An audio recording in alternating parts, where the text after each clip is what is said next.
એક સાંજે અમે 4-5 મિત્રો બેઠા બેઠા વાતો કરતા હતા. એમાં અમારી સાથે એક મિત્ર છે, ખૂબ સજ્જન માણસ, ખૂબ સમજુ માણસ, પણ કોણ જાણે કેમ એને જુગાર રમવાની આદત પડી ગઈ.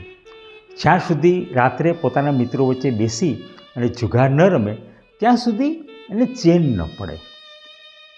અમે બધા બેઠા હતા એટલે મેં એમને પૂછ્યું કે મિત્ર, આપણે એક કામ કરીએ, તમે બધા મારે ત્યાં જુગાર રમવા માટે આવો. 4-5 મિત્રો. મને કે શું વાત કરો છો સાહેબ, તમે તો કોઈ દિવસ પાના રમતા નથી, તમે કોઈ દિવસ જુગાર રમતા નથી, તમારે ત્યાં આવીને અમે શું કરીએ?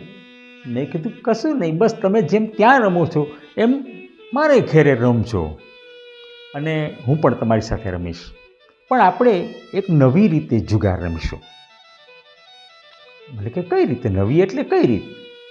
મેં કીધું સિમ્પલી તમે બધા મારે ઘેરે આવજો, હું બધાને 5-5 હજાર રૂપિયા રોકડા હાથમાં આપીશ અને આપણે જુગાર રમવાનું શરૂ કરીશું. રમત પૂરી થાય ત્યારે જે કોઈ હાર્યું હોય, જીતું હોય, ગમે તે થયું હોય, તમારે બધાએ તમારી પાસે જેટલા પૈસા પડ્યા હોય ને એ મને આપીને જતું રહેવાનું. મિત્ર આશ્ચર્યમાં પડી ગયા અને પછી હસ્યા.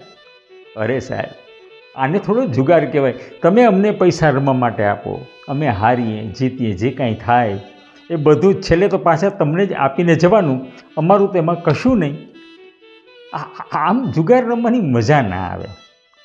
એટલે મેં એ મિત્રની આંખમાં આંખ પરોવીને પૂછ્યું કે દોસ્ત, ક્યારેય વિચાર્યું છે કે આપણી જિંદગી શું છે? આપણી જિંદગી આ જ જાતનો જુગાર છે. તમે અને હું પૃથ્વી પર આવ્યા ત્યારે કાંઈ નહોતા લાવ્યા, અહીંયા બધું કમાણા, ઘણું ગુમાવ્યું અને એક દિવસ બધું મૂકીને જતું રહેવાનું. 2 મિનિટ માટે મિત્ર એકદમ સ્તબ્ધ થઈ ગયા અને પછી હળવેથી બોલ્યા કે તમે તો મને જિંદગીને જોવાનો એક નજરિયો આપી દીધો સાહેબ. આ બાબતે મેં ક્યારેય નહોતું વિચાર્યું.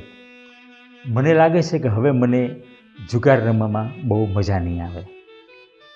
છૂટા પડ્યા. એ મિત્રને તો જુગારની ટેવ હતી, તમને તો રમવાની ટેવ નથી ને, અને હોય તો એક વખત આ બાબતે વિચારી લેજો. શું માનો છો તમે? આજે આટલું.